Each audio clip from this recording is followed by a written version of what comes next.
Welcome back to Lowbrow Fishing, and as you can see, today we're at the Little Lake. Skies are overcast, it's got a little bit of a breeze, should be perfect conditions for a wacky rig. Let's go out there and give it a try, see what we can catch.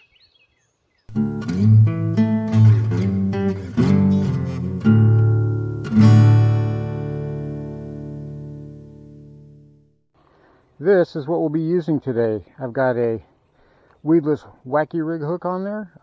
This is a Strike King Ocho, and as you can see, I have put a part of a coffee stirrer through there, used a little super glue, and that is what I'm using in place of an O-ring, and it should do a pretty good job of protecting the worm, keeping it from getting it tore up. So let's go ahead and fish this wacky rig. We'll see what we get. I'm using the same setup. I have my loose spinner here, 6.2 to 1, 10-pound braid with a mono leader. And now the monofilament leader is to give me a little bit of stretch.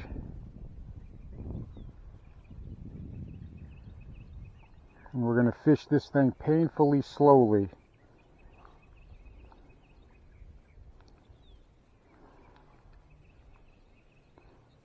At first, there are several ways you can fish a wacky rig. I'm going to fish it at the bottom. You can fish a wacky. The good thing about a wacky rig is you can fish it almost anywhere in the water column. And I'm just watching for my string as it'll go underwater. That lets me know my fall rate. And again, I'm doing this a lot like I would fish a Texas rig or a Ned rig. I'm doing it mostly on a slack line. Now, a regular wacky rig, you have got to give it some time to fall. And I think I'm going to go over there on the dam by that spillway, because the wind is blowing in this direction and it's blowing from my left to my right. It takes a long time for it to get to the bottom. Even in shallow water that's not more than 3-4 feet, it can take as many as, I don't know, 10-15 seconds or longer to get to the bottom, depending on the stick bait that you're using and how heavily salted it is. A more heavily salted stick bait is going to sink faster than a less heavily salted stick bait. Think a Yamamoto Senko versus a Yum Dinger. A Yum Dinger doesn't have nearly the salt content of a Yamamoto, of the original Senko, so they don't sink as fast, which is why I really don't like to use them for wacky rigs. I prefer to have something that's got a good heavy salt content in it for a wacky rig. It's been my experience that works better for me. Well, here comes our buddy. Here comes Duck. I guess he wants to see if I've got any food happening. I do not. I didn't bring anything with me today but water. But he's booking it along the water there, isn't he? Everybody say hi, Duck. Hi, Duck. How you doing today, Duck? Hi. I guess he's going to have to make an appearance in every video. You're just a prima donna there, aren't you? You just, hey, he's videoing, I gotta come get my video in. And boy, you are moving too. Look at that, you are cutting up some water.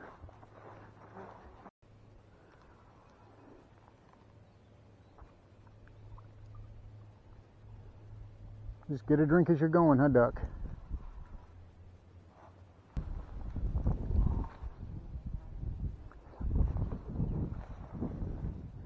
What are you doing? I don't have anything. That is just my tackle box.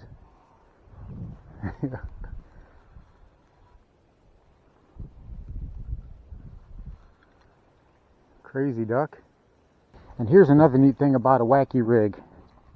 A weightless wacky rig will skip better than any other bait. I mean, I can get a wacky rig to skip better than any other bait. And all you have to do is make sure you're getting a good... You see that? How easy that is to skip with a Wacky rig? A weightless Wacky rig skips so easily. The thing is you've got to be able to make the swing though. You have to be able to make the sidearm cast. You're not going to be able to... You are not skipping anything with an overhand cast, but if you skip it like this, see how easy that is?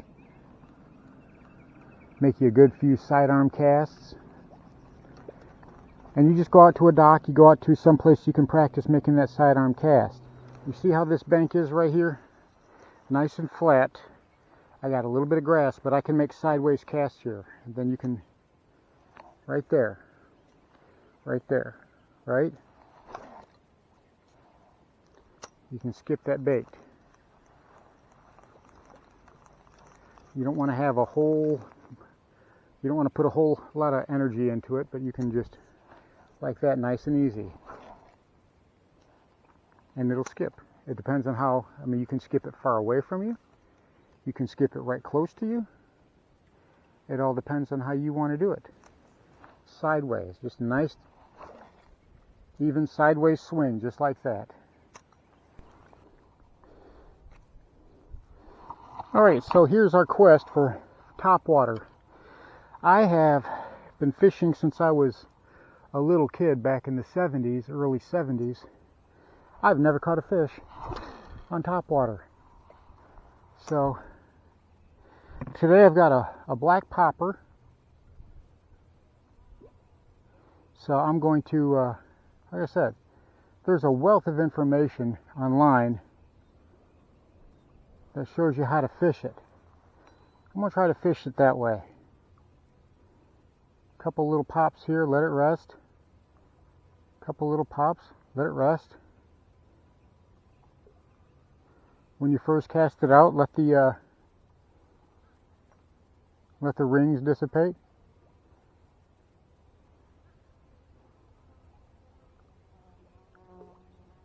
Pop it in place a little bit. I've watched a million YouTube videos on how to do it. On how to fish topwater, every type of bait. So everybody keeps saying try it. Well, we're going to be documenting it. We're going to be chronicling it. My attempt to catch topwater, to get a topwater bite.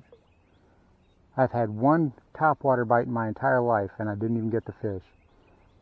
It was on a buzz bait right over there at that break wall, on that wooden break wall.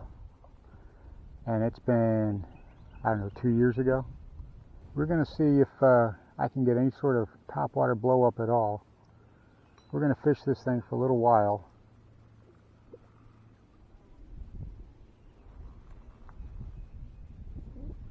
And I know somebody somewhere has got, well, you need to be throwing a buzz bait, or you need to be throwing a spook or a whopper plopper. I try all of that stuff.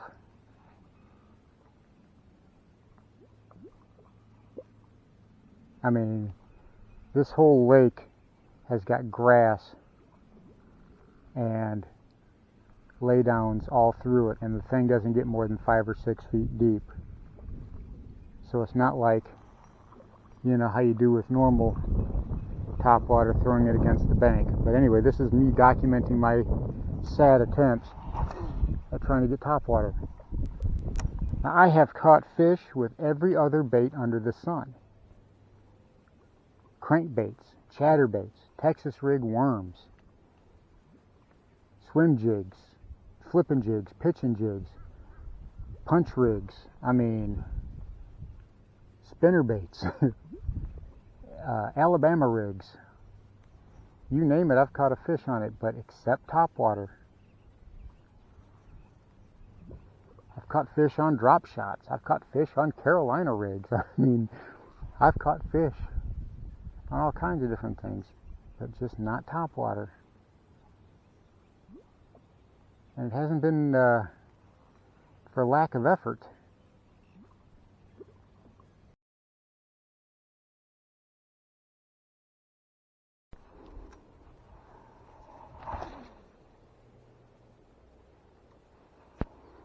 Back to fishing that old jerk bait. We're going to see what we can get.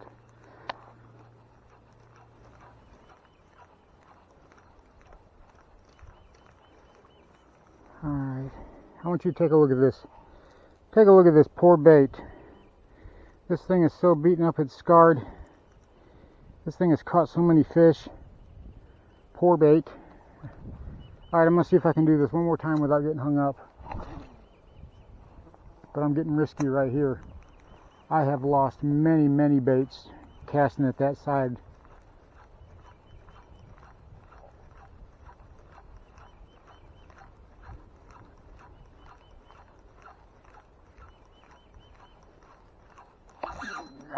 And I'm hung.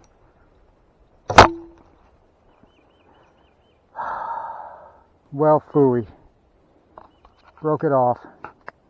Let me go back to the truck and get the other one. I don't like it as much, but I'll go get it. Okay. We are rigged up with another jerkbait. Same design. This one's in a shad pattern, so we're going to try right here at the breakwater. Or at the wooden beam, whatever you want to call that.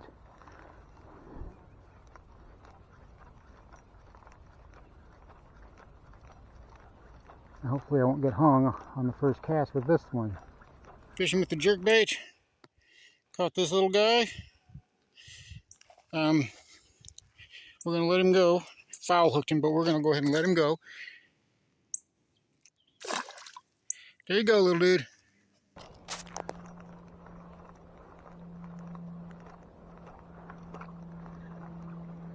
Well, we'll go over here and fish this little grass flat that I like to hit.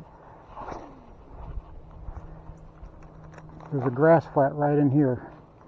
We're going to skirt the edge of it.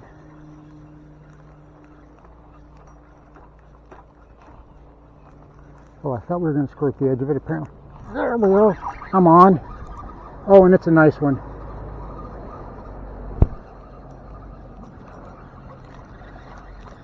There we go. Beautiful, beautiful, beautiful. Alright, we got him on the jerkbait. Ooh, and he's a feisty little dude. Buddy, you ain't doing nothing but making stuff worse. You ain't doing nothing but making everything worse, buddy. Alright, I'm gonna get you free. I'm gonna get you free. You have been caught before. There we are. Alright. He's got a hole in his lip there. He's got a hole down here. This guy,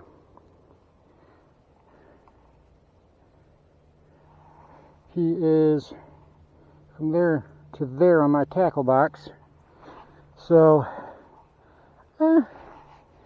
pretty close to a pound. He's probably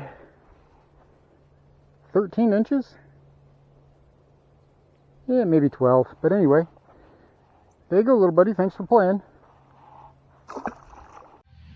So we walked around the lake for a couple of hours. We used a Wacky rig, learned some tips and some tricks for how to rig it, how to fish it, and how to skip it. We switched to a jerkbait, had some fun with that, caught a real nice one, especially for this little lake. And all in all, it was a really good day. In the next videos, we'll be coming back here. We'll be working Texas rigs, lipless crankbaits, and whatever else we can throw in, chatterbaits, and going into detail about some in-depth tips and tricks for bank fishing, especially as we roll into the summer months. The water gets warm and the fish go into their summer pattern. What are some of the best things that we can do? We're going to be looking at those. In the meantime, thanks for watching Lowbrow Fishing, and we'll catch you in the next one.